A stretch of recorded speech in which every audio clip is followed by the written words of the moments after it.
আমাদের রাজ্যের শিক্ষক কর্মচারী সকলেরই সমস্যার কথা তুলে ধরেছেন এবং তারা আমার কাছে আসতে বাধ্য হয়েছেন এই কারণে তারা বিগত বহুদিন ধরে চেষ্টা করছিলেন রাজ্যের মাননীয় মুখ্যমন্ত্রী শিক্ষামন্ত্রী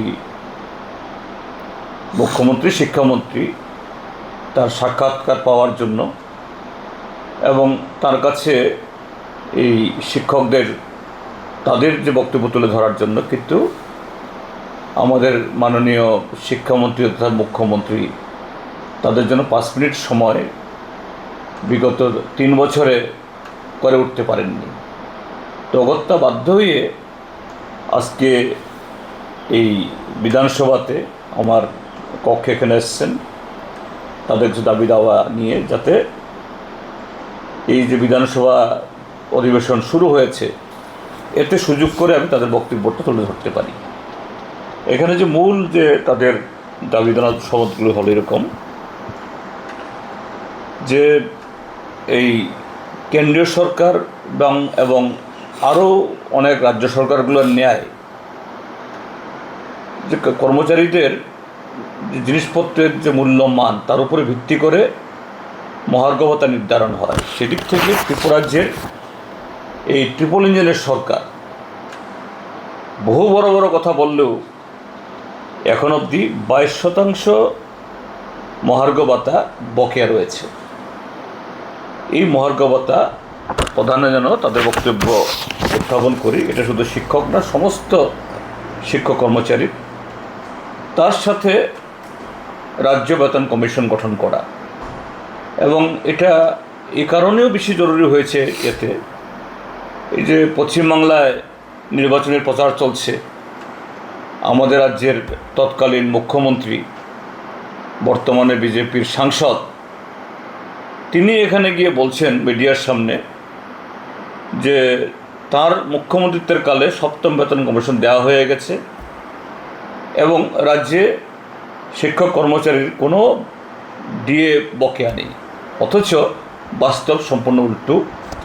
কাজেই এই দাবি তারা করেছেন যাতে এই ব্যাপারে সরকার উদ্যোগ গ্রহণ করে। তার সাথে হলো নিয়োগ সংক্রান্ত 2323 খারিজ হওয়ার পর বিশাল সংখ্যক শিক্ষক পদ শূন্য। তারপর প্রতি বছর কয়েক হাজার শনা শিক্ষক অবসরে চলে যাচ্ছেন।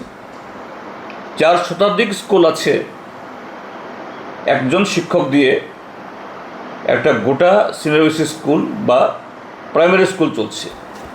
অর্থাৎ শিক্ষা সম্পূর্ণ ধ্বংসের মুখে, এই ছাত্রছাত্রীদের ভবিষ্যৎ সম্পূর্ণ অন্ধকারে ঠেলে দেওয়া হচ্ছে। কিন্তু ট্যাট 1 ট্যাট 2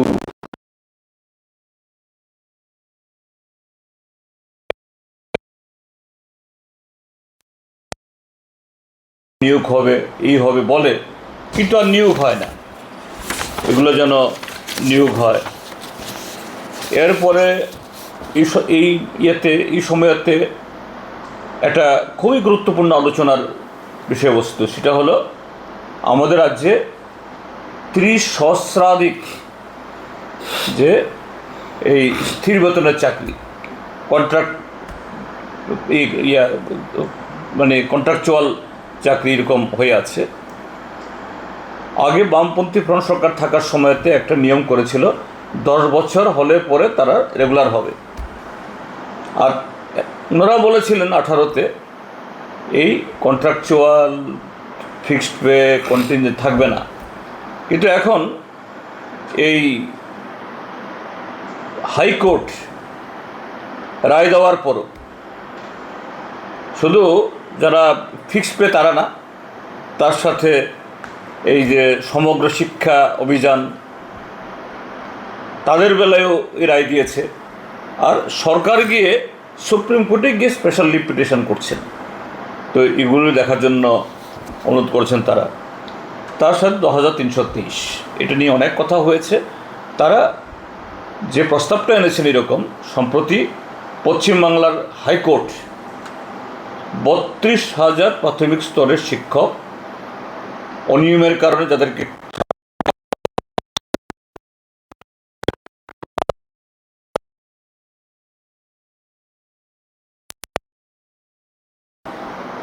একটা মানবিক দৃষ্টিভঙ্গিতে এটা যাতে পুনর্বহাল করার জন্য সিদ্ধান্ত নিয়েছে এবং সবাইকে করা হয়েছে। আমাদের রাজ্য সরকারও ঠিক এই যে পশ্চিমবাংলার উদাহরণ এটাকে উপস্থিত করে সুপ্রিম কোর্টের কাছে একটা আবেদন করে এই দাবি তারা জানিয়েছেন। তারপর আরও কতগুলো বিষয় যেটা শিক্ষকদের বেলায় সাংঘাতিকভাবে এই গলার কাটা মতো হয়ে আছে, যে নয়া শিক্ষানীতি হওয়ার পর বা তার আগে থেকে যারা নিয়োগ হয়ে রয়েছেন তার মধ্যে 55 বছরের মধ্যে যারা আছে তাদেরকে টেট পাস করতে হবে, না হলে এদের চাকরি থাকবে না। এবং এটা ত্রিপুরা সহ সারা দেশে 30 লক্ষাধিক এরকম শিক্ষক শিক্ষিকা রয়েছেন যাদের সামনে একটা অনিশ্চিত ভবিষ্যৎ। যে এই বিজেপি সরকার আসার পর যে অমানবিক এবং রাজনৈতিক দৃষ্টিভঙ্গি থেকে যেভাবে বদলি করা হয় শিক্ষক কর্মচারীদেরকে, এটা বন্ধ করা, এগুলো যাতে উত্থাপন করি। তো এই সমস্ত বিষয়ে সৌহার্দ্যপূর্ণ পরিবেশ আলোচনা হয়েছে। আমি চেষ্টা করব এই অধিবেশনে সরকার নজর নিতে, কারণ এগুলোর মধ্যে যৌক্তিকতা রয়েছে, শুধু শিক্ষক না। আমরা ত্রিপুরা সরকারি শিক্ষক সমিতি এইচবি রোডের 6 জনের প্রতিনিধি দল, আমরা এইমাত্র মাননীয় বিরোধী দলনেতা ত্রিপুরা বিধানসভার কাছে একটা স্মারকলিপি প্রদান করে বের হয়েছি। আমরা শিক্ষা এবং শিক্ষকদের বিভিন্ন দাবি নিয়ে আমাদের মাননীয় মুখ্যমন্ত্রী তথা শিক্ষামন্ত্রী এবং মাননীয় অর্থমন্ত্রীর কাছে সাক্ষাৎ করার জন্য আমরা চিঠি দিয়েছেন, কিন্তু সেখান থেকে আমরা কোনো ইতিবাচক কোনো সাড়া পাইনি। পরবর্তী সময় আজ থেকে বিধানসভার বাজেট অধিবেশন শুরু হয়েছে, আমরা বিরোধী দলের সাথে আমরা চিঠি দিই, উনি আজকে আমার সময় দেন। আমরা এসছি যে দাবিগুলো আমরা বিধানসভায় তুলে ধরার জন্য আমরা মাননীয় বিরোধী দলের কাছে আবেদন রেখেছি। সেই বিষয়গুলি প্রথম হলো যে আপনারা জানেন আমরা রাজ্য সরকারের কর্মচারীরা, শিক্ষক কর্মচারীরা এই মুহূর্তে কেন্দ্রীয় সরকারের শিক্ষক কর্মচারী থেকে 22% ডিএ কম পাচ্ছি। কাজে আমাদের এই যে দাবিটা, অথচ 2018 সালের নির্বাচনের পূর্বে বিজেপি আইপিএফটির যে ভীষণ ডকুমেন্টসে বলা হয়েছিল যে ক্ষমতায় আসার সাথে সাথেই হুবহু কেন্দ্রীয় বেতন কম এবং ডিএ বঞ্চনা পুরোপুরি দূর করা হবে। অথচ আমরা দেখেছি এই সময়ের মধ্যে কোনো ভাতা দিয়ে কোনো কিছুর পরিবর্তন করা হয়নি। ইতিমধ্যে কেন্দ্রীয় সরকার তার 8ম বেতন কমিশন গঠন করেছে। আমরাও এই দাবিটা বিরোধী দলের কাছে বলেছি যাতে উনি বিধানসভা এটা তুলেন, যাতে ত্রিপুরা রাজ্য বেতন কমিশন গঠন করে কেন্দ্রীয় সরকারের অধীনের কর্মরত শিক্ষকদের যে বেতন কাঠামো সেই মোতাবেক আমাদের রাজ্যের শিক্ষকদের বেতন কাঠামো করা হয়। এছাড়া আমরা যেটা দেখেছি, আপনারা জানেন সারা রাজ্যে মারাত্মক শিক্ষক স্বল্পতা চলছে। টেট 1, টেট 2, এসটিজিটি, পিজিটি পরীক্ষায় উত্তীর্ণ হয়ে কয়েকশো হাজারের উপরে পাশ করা টেট উত্তীর্ণ কোয়ালিফাইড যারা আছে তারা ডাইরেক্টরেটে মুখ্যমন্ত্রী বাড়ির সামনে ধর্ণা দিচ্ছে, অথচ নিয়োগ করা হচ্ছে না। অথচ সারা রাজ্যে 400-র উপরে বিদ্যালয় চলছে একমাত্র শিক্ষক দিয়ে। সারা রাজ্যের শিক্ষক স্বল্পতা। আমরা দাবি করেছি যে যারা টেট উত্তীর্ণ, এসটিজিটি, এসটিপিজিটি উত্তীর্ণ প্রত্যেক শিক্ষককে আর দেরি না করে যাতে নিয়োগ করা হয় তার জন্য বিধানসভায় আলোচনা করার জন্য। আমরা দেখেছি 106 জন ক্রীড়া শিক্ষককে নিয়োগপত্র দেওয়ার পরেও তাদের জয়েনিং লেটার দেওয়া হচ্ছে না। এই বিষয়টা যাতে বিধানসভায় উত্থাপন করা হয় এটা আমরা বলেছি।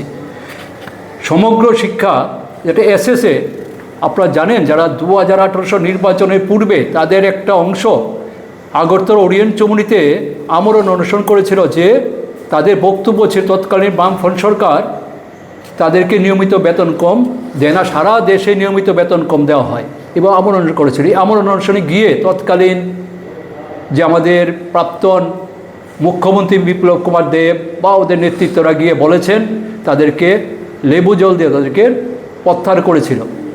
আজকে ক্ষমতা 8 বছর পর্যন্ত তাদের নিয়মিতকরণে কোনো উদ্যোগ গ্রহণ করেনি। বাধ্য হয়ে এসএসএর টিচাররা যখন হাইকোর্টে যায়, হাইকোর্ট তাদেরকে নিয়মিত বেতন কম দেওয়ার কথা বলেন, কিন্তু রাজ্য সরকার এই হাইকোর্টের রায়কে অমান্য করে সুপ্রিম কোর্টে গিয়ে এসএলপি করেছেন এবং সুপ্রিম কোর্টে গিয়ে এই চাকরিগুলো না থাকার পক্ষে সওয়াল করেছেন।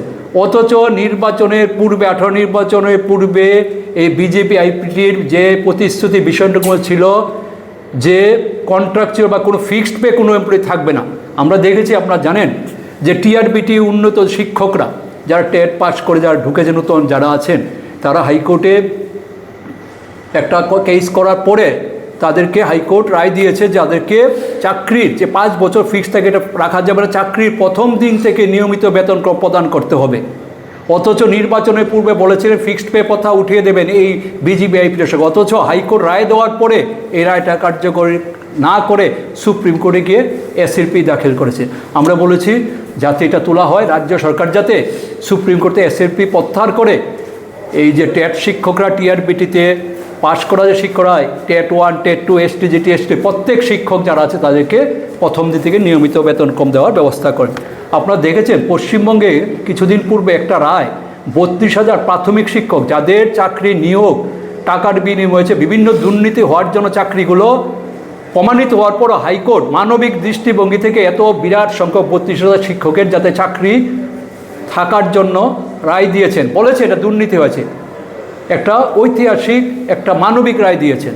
অথচ আমরা যে ত্রিপুরায় যে 10,323 কোনো জায়গাতে ত্রিপুরা হাইকোর্ট বা সুপ্রিম কোর্ট কোনো জায়গাতেই বলেনি কোনো দুর্নীতি হয়েছে, কেউ তুলতে পারেনি, কিন্তু নিয়োগ নীতিতে একটা শব্দের উপরে দাঁড়িয়ে পুরা নিয়োগ প্রক্রিয়াটা বাতিল করে দেওয়া হয়েছিল। আমরা এটাই বলেছি মাননীয় বিরোধী দলতার কাছে যে কলকাতা হাইকোর্টের রায়ের যে মানবিক দৃষ্টিভঙ্গি থেকে দুর্নীতি ও 32,000 চাকরি রাখা হয়েছে ত্রিপুরাতেও, এই 10,323-এর জন্য রাজ্য সরকার যাতে তাদের নির্বাচনও প্রতিশ্রুতি ছিল যে 10,323 সমাধান করবেন, সমাধানের আমরা ইতিমধ্যে দেখেছি প্রায় 200-র উপরে 225 জনের মতো এই 10,300 শিক্ষক এই চাকরি যাওয়ার পরে বিভিন্ন মানসিক যন্ত্রণা বিভিন্ন কিছুতে রোগাক্রান্ত হয়ে এই এখন পর্যন্ত তাদের জীবন শেষ হয়েছে।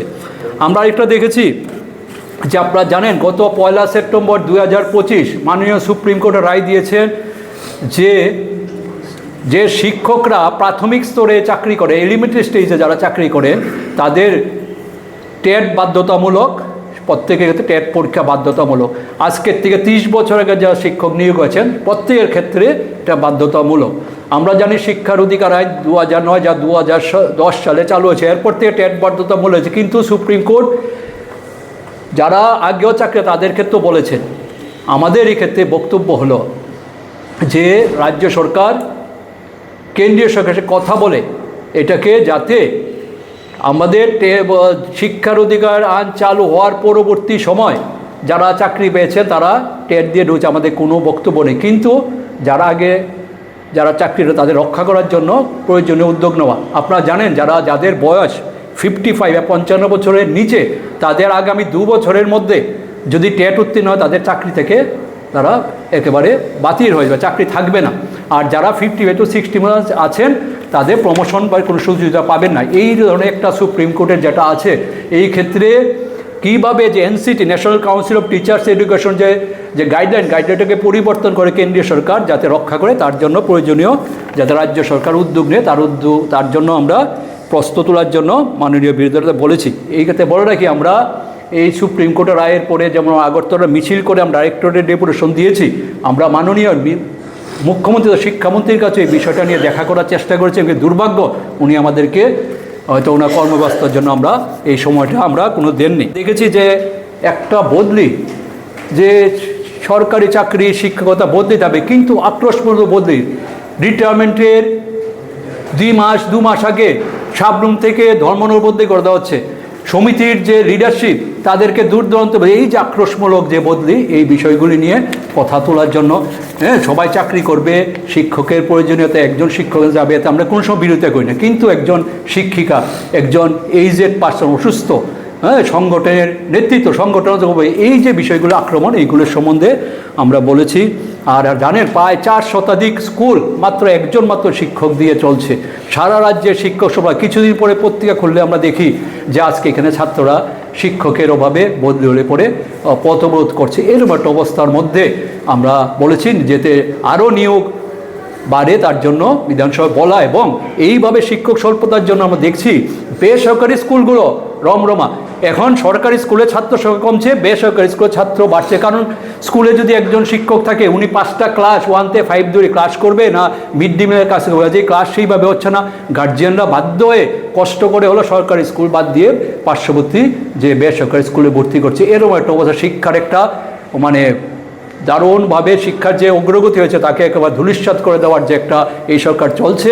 সার্বিক শিক্ষকদের আর্থিক বিভিন্ন দিকে বঞ্চনা, এই বঞ্চনাগুলো যাতে আগামী বিধানসভায় বাম পরিষদীয় দল এবং বিরোধী দল যাতে তুলেন এর জন্য বলা। কারণ আমরা মুখ্যমন্ত্রী তথা শিক্ষামন্ত্রী অর্থময় গেলে উনারা আমাদের সাথে বলেন এবং দেখা করেন, আমরা চেষ্টা করছি, কাজে আমরা আমাদের বক্তব্য বলেছি। উনি বলেছেন বিধানসভায় আগামী দিনগুলোতে এই বিষয়গুলি তুলবেন এবং এই বিষয়গুলি জনগণ